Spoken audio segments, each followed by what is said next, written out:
There are tons of ways to figure out someone's having a baby, but catching a stranger's water breaking in a minivan parked on your private land while you're standing there in boxers and a bathrobe holding a paintbrush ain't one I'd suggest. It was barely 6 a.m. and I was kicking back with my second cup of coffee when I heard this minivan horn blasting like it was trying out for a demolition derby. I stepped out onto my porch, figuring someone had smashed through my new gate, or maybe backed into my mailbox again. But what I saw stopped me dead in my tracks. There, smack in the middle of my gravel driveway that curved through the back end of my 5-acre property, was Karen Moxley's daughter, legs propped up on the dashboard, screaming to high heaven while Karen stood outside the van, flailing her arms like a nutty flight attendant. I hadn't had enough caffeine to handle this kind of nonsense, but it didn't matter cause by the time I wrapped my head around it, Karen spotted me and yelled, "He's awake. He can help." I couldn't. I was the least qualified midwife in the history of midwifery. But within 10 minutes, paramedics showed up, EMTs rushed out, and I stood there helpless, coffee cooling in my hand, as the miracle of life played out on my land like a bizarre soap opera I never signed up for. The kicker, they parked on my property without permission again. It wasn't an accident. It wasn't temporary. It was a pattern. For the past 6 months, Karen and her extended family had treated my open gravel lot like it was their personal overflow parking spot. At first, it was subtle. One car here, another there during holidays, but it escalated slowly and then all at once. Birthdays, cookouts, baby showers, graduations, they all spilled over onto my lot like I was some background character in their sitcom. And each time I asked for respect, Karen hit me with that overly sweet, passive-aggressive syrup she was famous for. Always saying stuff like, "Oh, we thought you didn't mind." Or, "Just this once. Eli, you're such a good neighbor." That last one always got under my skin 'cause I wasn't a good neighbor. I didn't want to be one. I moved out here to get away from people, from noise, from the social chess games of suburban life. But Karen was a master player. She had a disarming smile and an endless loop of fake cheer that made it impossible to argue with her without looking like the neighborhood Scrooge. And after this unexpected minivan birth on my land, she kicked off a full-blown Facebook campaign praising me as the local hero who had provided sanctuary for a mother in need. Sanctuary. Like I was running a refuge for pregnant women who parked illegally. My inbox blew up with likes and comments from neighbors I hadn't talked to in years. Some even brought cupcakes. Cupcakes. 'Cause apparently trespassing is fine if it ends with a baby. That night I walked my property line in the dark with a flashlight and a folder of land survey documents tucked under my arm. I followed the stakes that marked the boundary, traced the edges of my land, and confirmed once again that I owned every inch of the gravel lot Karen's family used like a strip mall. It was mine, paid for, maintained, and now apparently the site of community events I was never invited to. I kept hearing my father's voice in my head, the man who left me this land and always said, "A fence only keeps honest people out." But maybe he'd never met Karen. 'Cause what I needed wasn't a fence for the honest. It was a gate for the delusional. Over the next week, I spent every free hour researching automated gates. I watched YouTube videos, chatted with contractors, and finally had a sleek black sliding gate installed across the entrance to the gravel lot. It had a keypad, a motion sensor, and a speaker that I could use remotely from my phone. I felt like I had installed the Batcave's front door. The day after it went live, I got exactly 7 passive-aggressive texts from Karen. The first was a simple, interesting choice, neighbor. The second was, hope everything's okay. People are talking. The third said, we're all part of a community here. Just remember that. I didn't respond.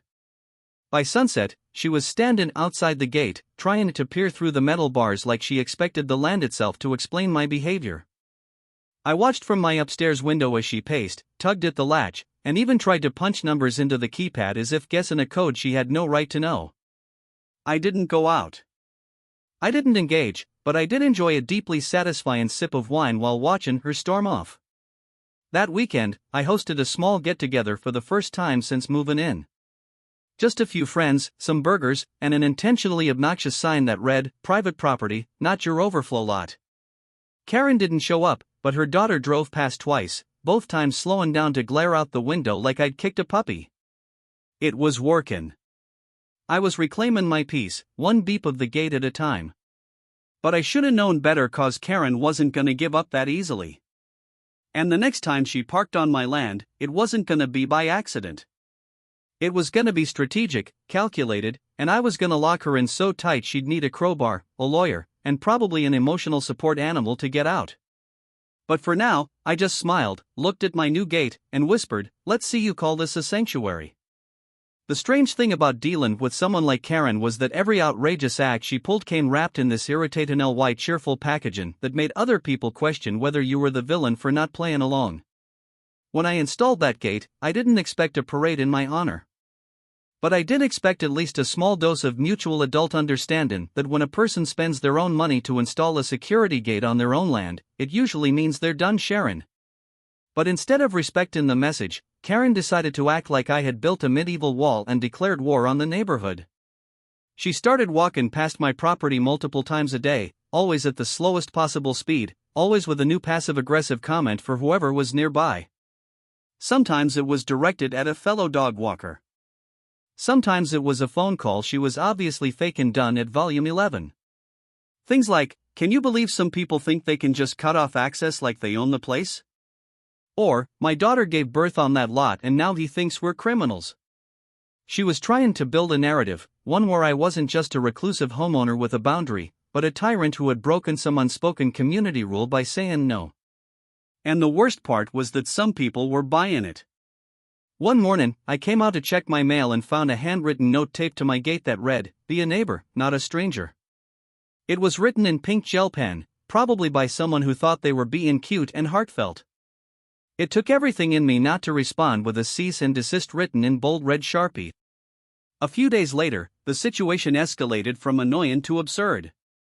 I returned home from town to find 3 cars parked just outside the closed gate. Not on my land, but right up against the edge of the gravel lot, their bumpers almost kissing the metal bars like they were waiting for an invitation. And standing next to them, lawn chair in tow, was Karen. She wore sunglasses the size of tea saucers, sipping iced tea from a mason jar like she was hosting a protest picnic. I got out of my truck and didn't even ask. I just looked at her. She smiled and said, "Well, Eli, I figured if the land is off limits, the edge must still be free game." I stared at her for a good 10 seconds before replying that proximity to trespassing didn't make it legal. Her face twitched slightly, but she kept smiling like a villain in a movie who knows the cops won't be arriving anytime soon. That same week, I started noticing strange behavior near the gate after dark.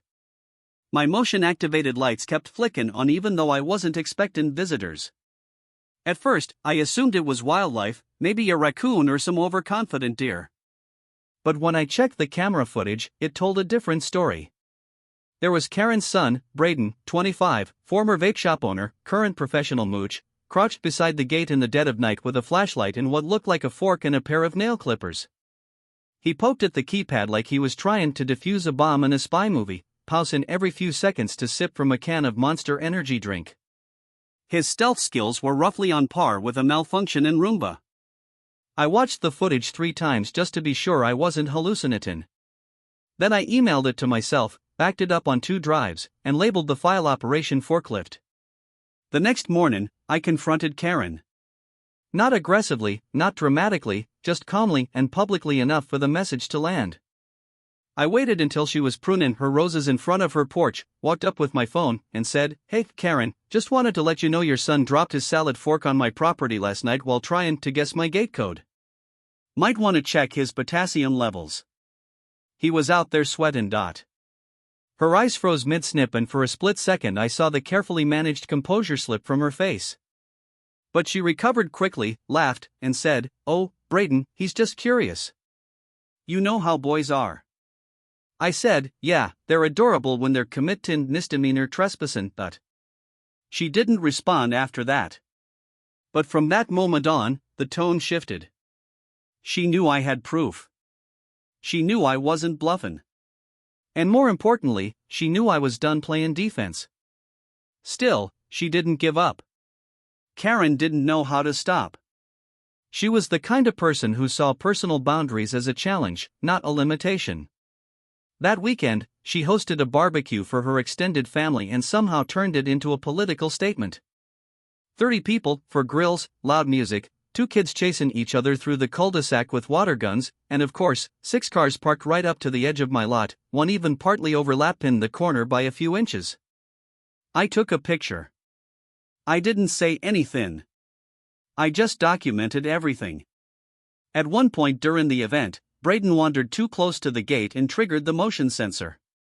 The speaker activated and played the standard voice prompt I had set up, which said, "Warning, private property. Please step away."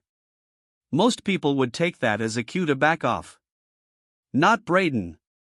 He stuck his tongue out at the speaker like a 10-year-old and made finger guns at the camera.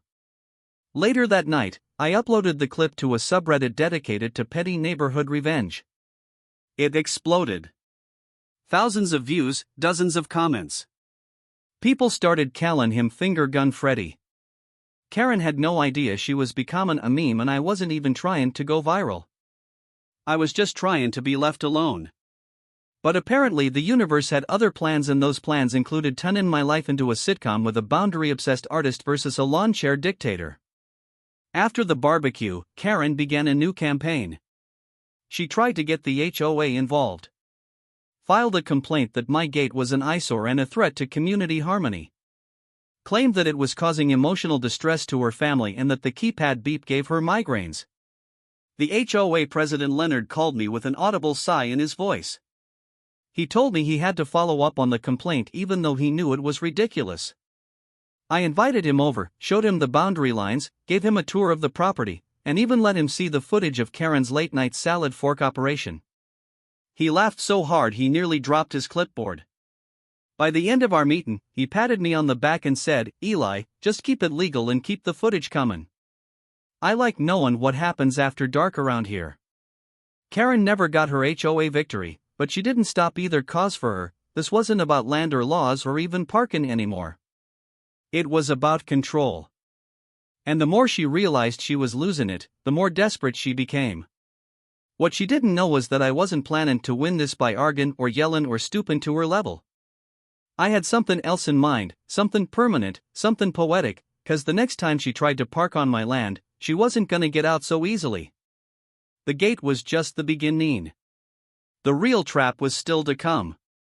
And when it finally sprung shut, not even her salad forks would save her. Karen's next move came wrapped in pastel flyers and neighborhood gossip. And somehow, despite the absurdity of the situation, it managed to make everything worse in that special way only she could manage. It started with the sudden announcement of a community cookout, which on its face was harmless enough. A summer block party with hot dogs and paper plates and kids throwing bean bags. But the location she listed on the flyer, that was what made me nearly spit out my coffee. Event parking available behind Moxley residence. The prince said. Overflow parking available across the street as usual. Across the street as usual. That phrase clanged around in my brain like a broken bell. I had to reread it 3 times just to make sure my eyes weren't lying. It was bold, casual, and deeply infuriating in the way only someone completely immune to shame could muster. She had turned my land into official event parking again without even pretending to ask, as if the gate and signs and trespassing notices were just seasonal decorations I put up for flair. That night, I drove a dozen reflective cones to the edge of my property and lined them across the gravel lot, leaving just enough room for my own truck to come and go. Then I made small wooden signs that read, "No event parking, private property. Violators will be towed," and placed them at regular intervals like it was a legally sound art installation. It wasn't flashy, but it was deliberate. The next day, the cookout began around noon. I watched from my upstairs office window as families began trickling in, lawn chairs tucked under their arms, children wobbling on scooters. The smell of grilled meat started drifting over the hedges. Music played, laughter echoed, and sure enough, 3 cars pulled up and attempted to pull into my gravel lot, only to be thwarted by my barricade of cones and little wooden signs. The first car reversed and drove away. The second one paused. The driver rolled down the window and stared, then pulled into Karen's own narrow driveway instead. But the third car, a big white SUV with tinted windows and Florida plates, wasn't deterred. The driver, Karen's brother, I would later learn, got out, kicked one of my cones aside with the flair of a man convinced the rules were for other people, and parked diagonally across the corner of my lot, halfway into the grass. I was outside before his door even closed. I walked up, snapped a picture of the license plate, then the car, then the tire tracks where it had crushed my ground cover plant. He noticed and swaggered over like he expected a confrontation. Before he could speak, I said firmly, "You're on private property.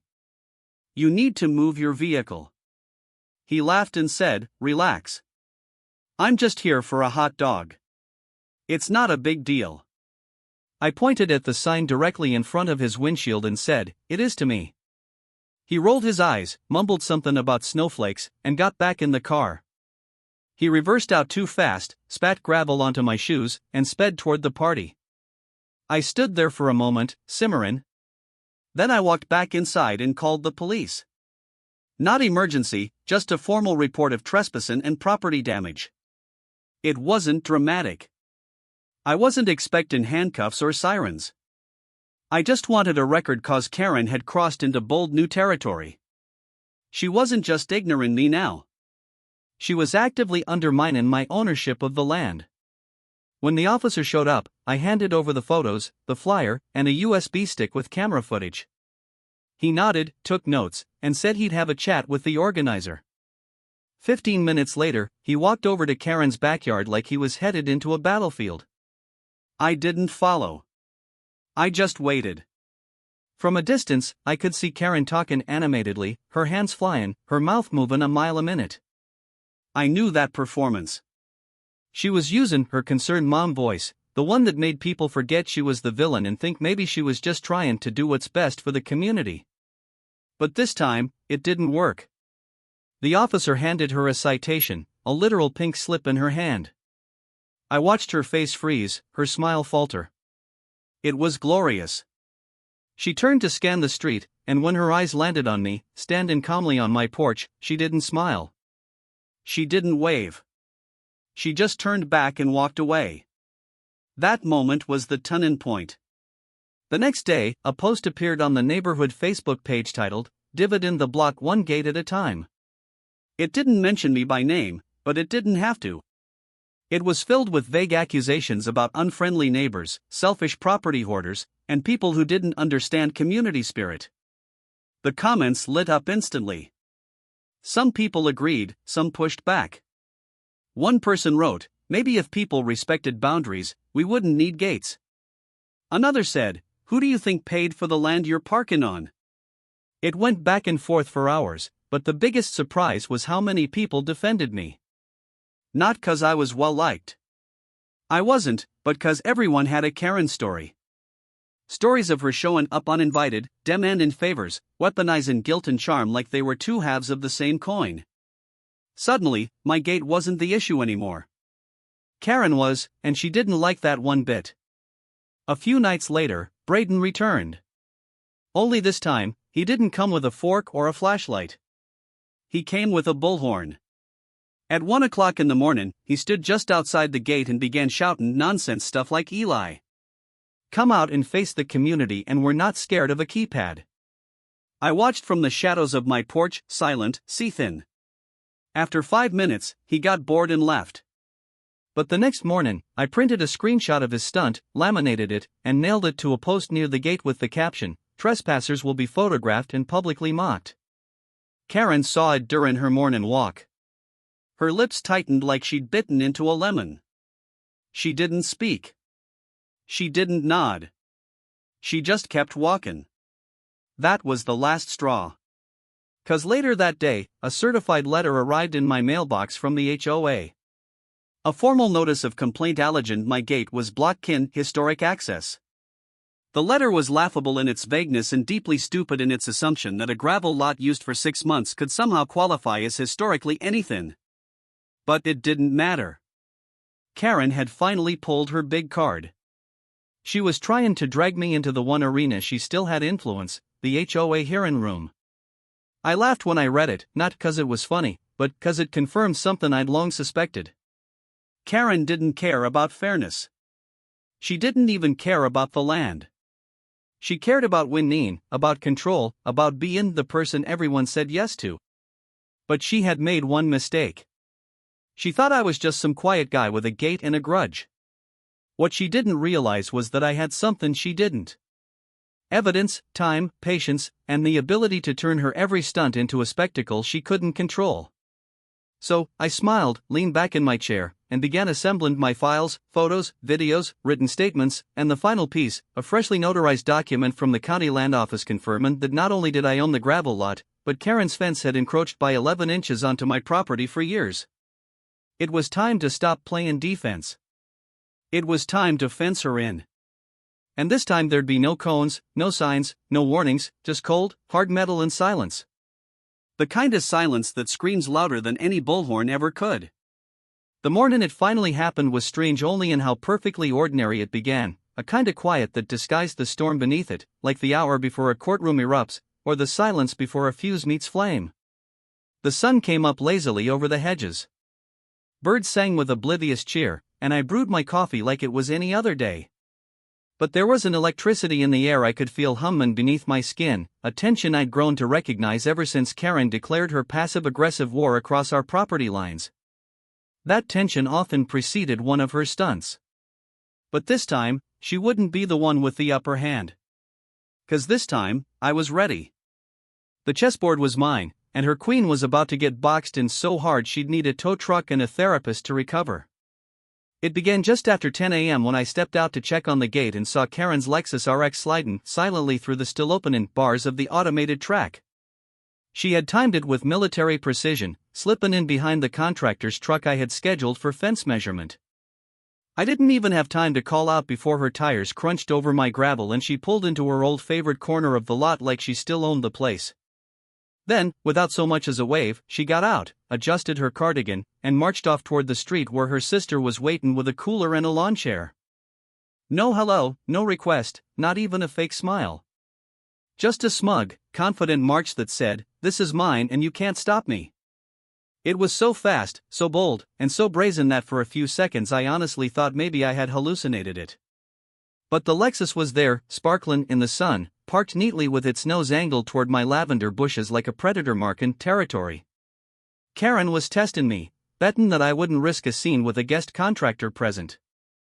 She thought she'd found a loophole, a crack in the timon she could squeeze through and pretend the gate had let her in by accident. What she didn't realize was that I had been waiting for this exact moment. The contractor, a man named Rich with a tape measure and no patience for drama, had already parked his truck and was sketching out dimensions for the side fencing we were installing. I walked over, gave him a nod, and said, "Hey, Rich, take your time today. I might need an extra measurement or two before lunch." He grunted affirmatively and kept scribbling. With him distracted, I turned back, walked to the gate's control panel, and hit the manual override. The bars slid closed behind me with a low, satisfying grind. Then I toggled the lock function, entered my custom code, and heard the magnetic deadbolt thud into place. Karen's Lexus was now locked inside my land, sealed in, trapped behind steel. I didn't do anything else for a while. I just stood there, letting the sun soak into my shirt and the moments settle like a perfectly folded napkin on a plate. I knew she'd be back soon, and when she returned, it was gonna be glorious. Around 20 minutes later, I spotted her coming back up the street with a bottle of iced tea in hand and a bounce in her step that screamed untouchable. Then she saw the closed gate. She stopped. She blinked. She tilted her head like a confused owl.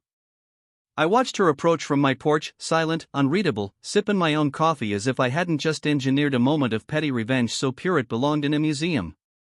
She reached the gate, tugged it once, then twice, then pressed her face against the bars like a kid trying to peek into a carnival. Her eyes landed on the Lexus, then on me. I waved just a little flick of the wrist. Her mouth opened and closed like a fish struggling for oxygen. She called out, "Eli, is something wrong with the gate?" I called back, "Nope. Works perfectly. Just got it serviced yesterday." Her expression cracked. I saw the shift from fake innocence to quiet fury like a cloud moving across the sun. She tried the keypad next, jabbing buttons like they were to blame, then muttered something to herself that looked a lot like "he's doing this on purpose." And I was completely gleefully unapologetically. She paced. She called someone. I assumed Braden, cause within 5 minutes I heard the familiar growl of his oversized truck pulling up outside the fence. He jumped out, swagger in full effect, and approached the gate like a man ready to liberate occupied territory. But as soon as he reached for the keypad, the motion sensor activated the speaker system, and the pre-recorded message kicked in. Warning, private property, you are not authorized for entry. Please step away. Braden flinched like he'd been slapped. Karen turned red. Not flushed. Red. A full boiling pot, cartoon thermometer shooting out of the head shade of red. She screamed something unintelligible, then looked at me again and shrieked, "This is kidnapping." I calmly walked over to the gate and said, "No, Karen, that's your car, not you, and it's not kidnapping. It's just being taught manners. You can collect it after you explain in writing why you think it's okay to violate private land you've been told not to use." Her eyes bulged. Braden shouted that he was calling the cops. I said, "Great. Please do. I'll be waiting with the footage and the land deed." 10 minutes later, the patrol car showed up. Same officer as before, a guy named Wallace with a permanent look of exhausted disbelief whenever he had to respond to HOA drama. He stepped out, nodded at me, then listened to Karen's frantic explanation, which included words like emergency, mental abuse, and property hostage situation. Wallace turned to me and asked calmly, "Eli, did she have permission to be on the lot today?" I said, "No." Then I handed him the security footage from earlier that morning, clearly showing her sneaking in during the contractor's entrance, along with timestamps and gate logs. Wallace watched for about 30 seconds, sighed, and said, "Yep, that's unauthorized entry." Karen exploded. She started ranting about community trust and how I was weaponizing technology and emotionally traumatizing her Lexus. Wallace actually chuckled and said, "Ma'am, I can't cite someone for locking a car on their own land, especially when you parked there without permission." Her hands trembled. She tried to cry, real tears, but nothing came. Finally, she stormed off with Braden, yelling that this wasn't over and that I'd regret this. I waved again, just a flick. The Lexus stayed right where it was for 5 more hours. I made lunch. I read a book. I painted the fence post next to the car with an elaborate, exaggerated portrait of a wide-eyed suburban woman clinging to a parking ticket. By the time Karen came back at dusk with a tow company in tow, I was sitting on my porch again sipping wine. She tried one last time to scream at me through the bars, saying this was harassment and that she'd get me banned from the HOA.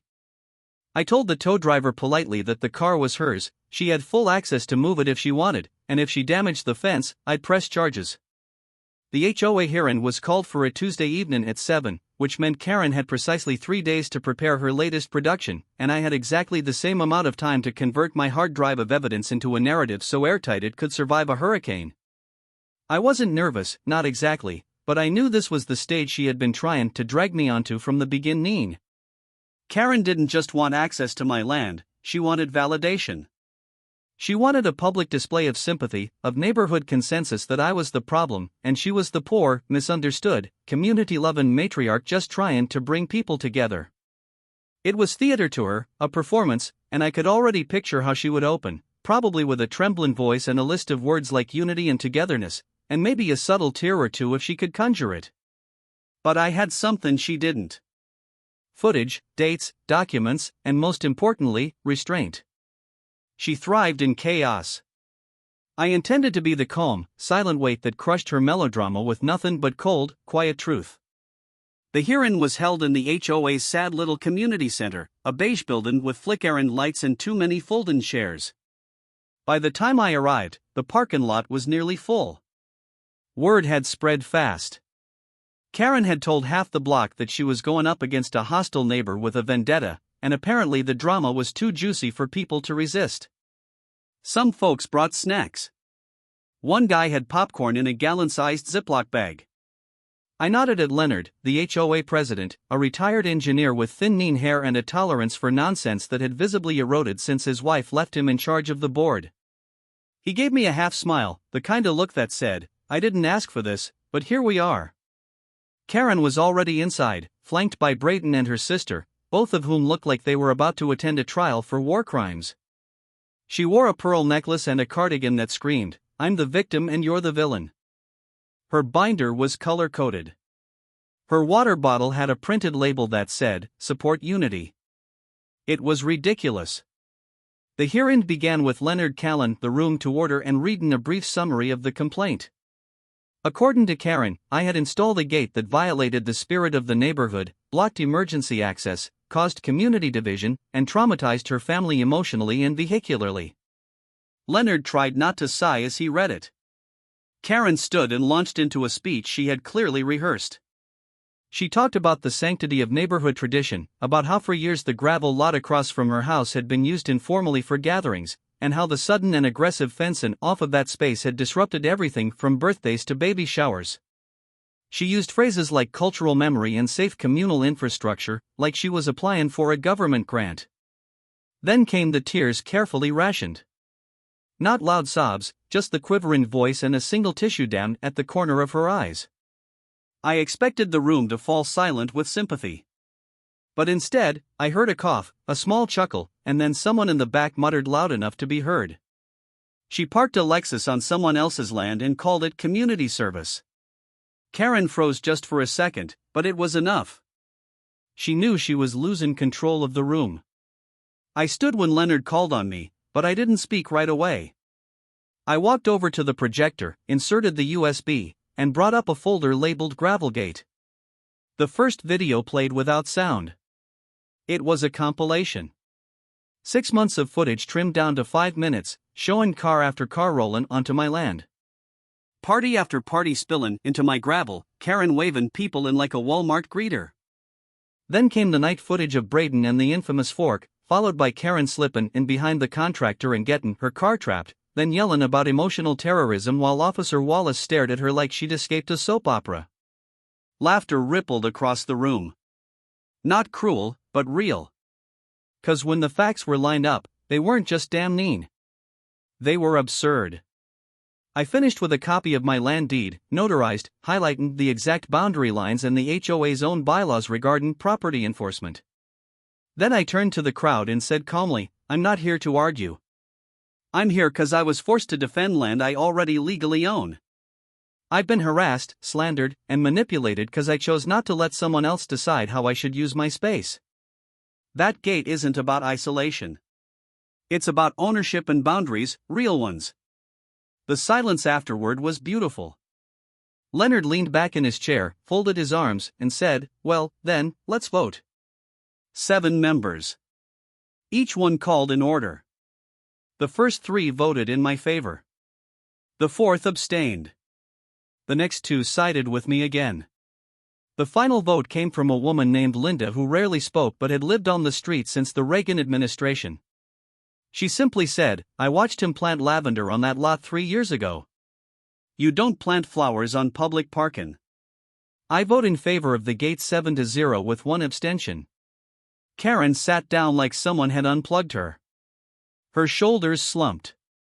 Braden looked like he wanted to knock over a chair, but couldn't find one worth the effort.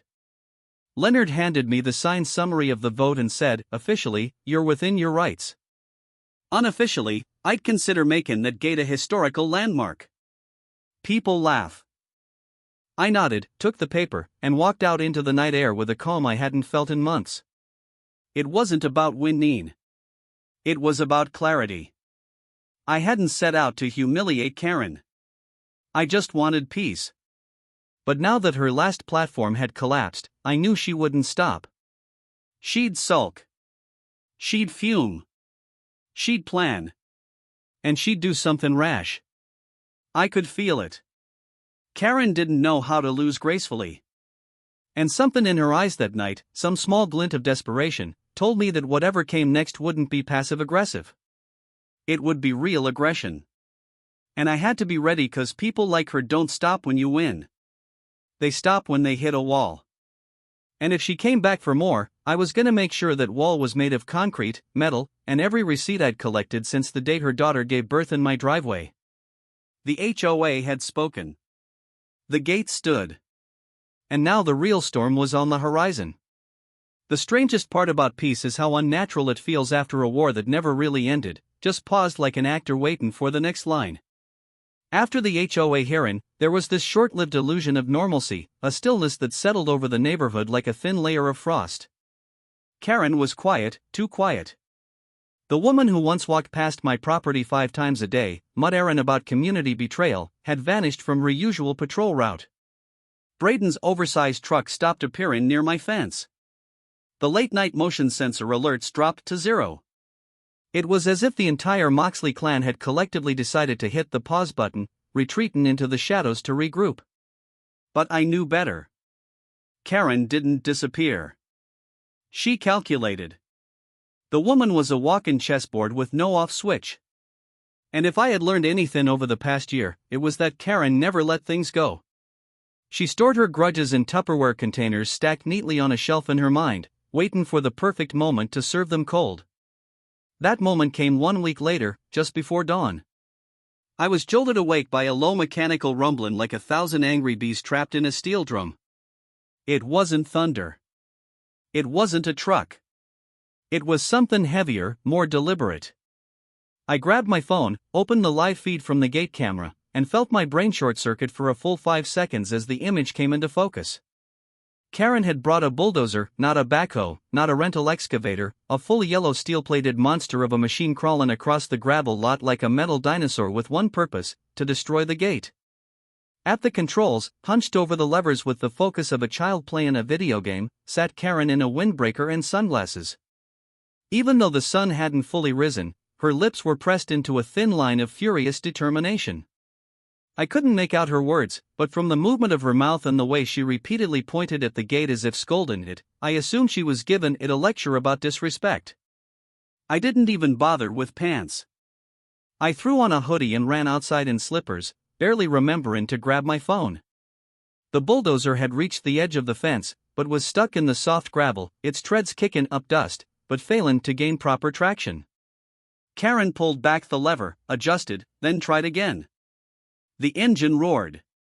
The fence rattled slightly, but held firm. It was one of those moments where you're not sure whether to scream, laugh, or call a priest.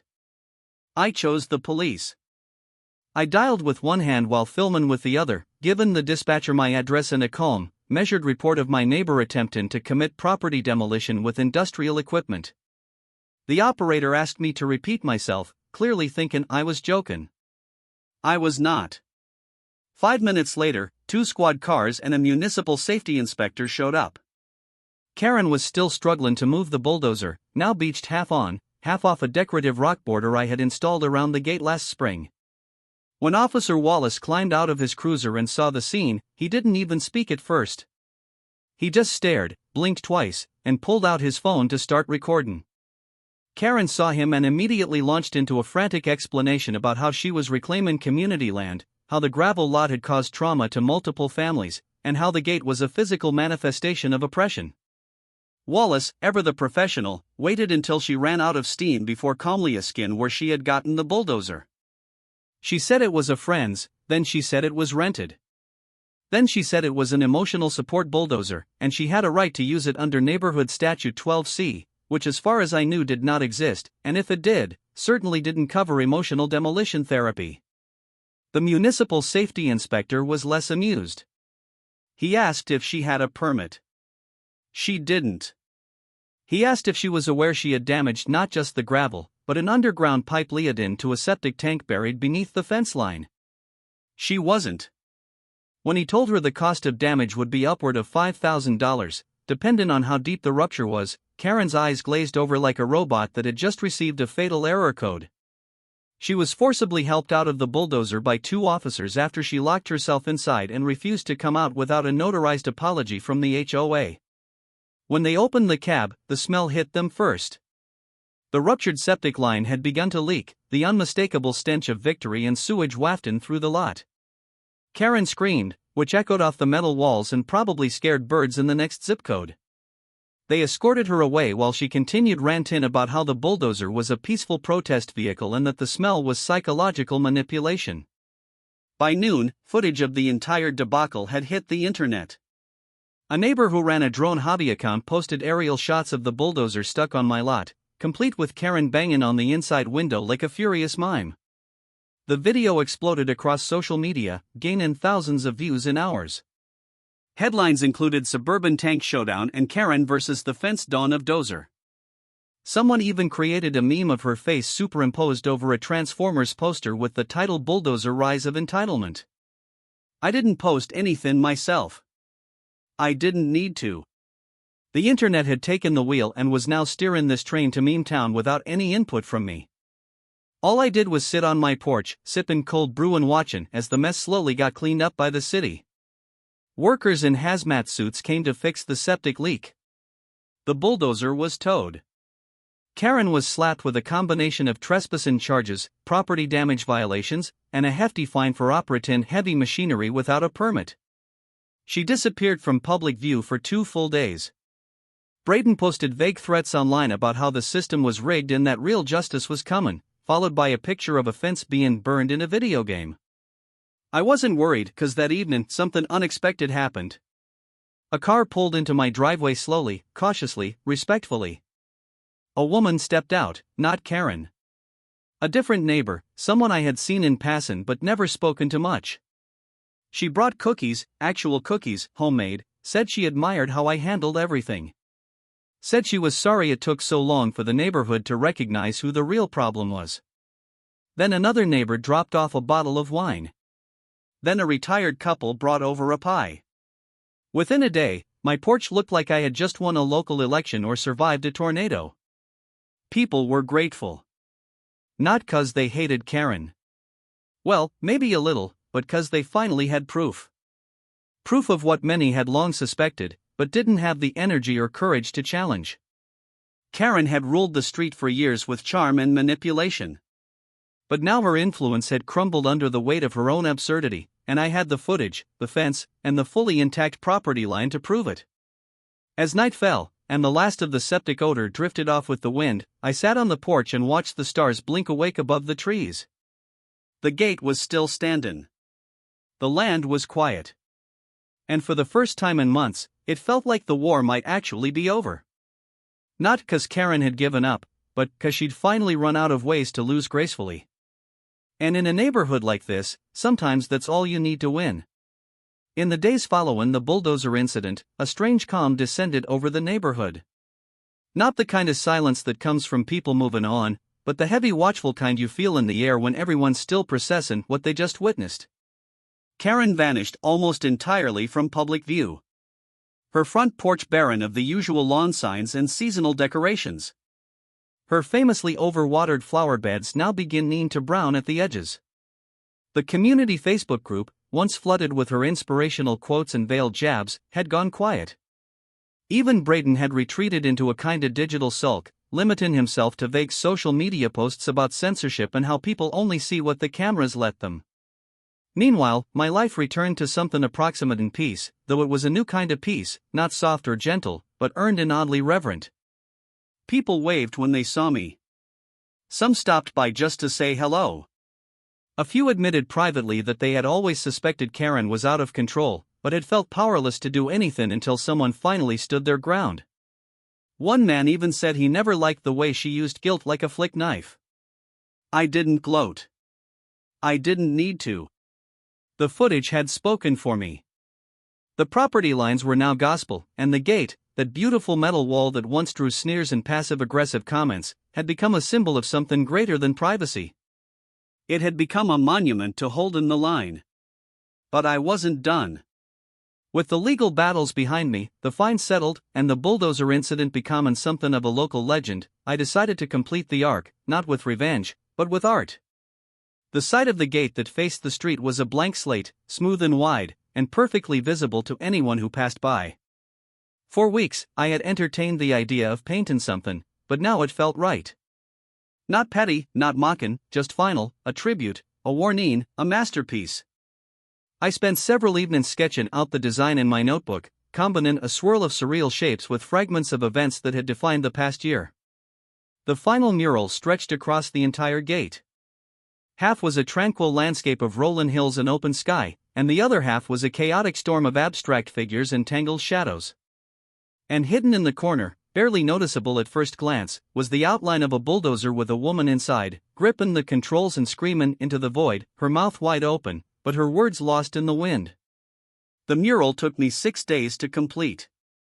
Each evening, neighbors would walk by and linger on the sidewalk, off-errand quiet encouragement or just standing silently as I painted.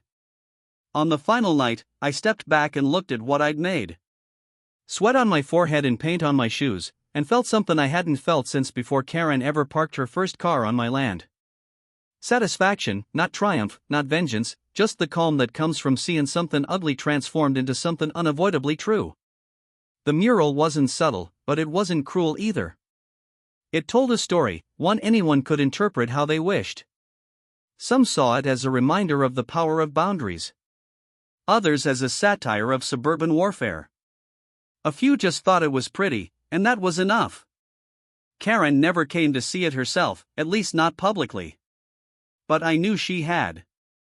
I caught a glimpse of her once late one evening standing across the street in a hoodie with the hood pulled up, staring at the gate from behind a hedge. She didn't move. She didn't make a sound.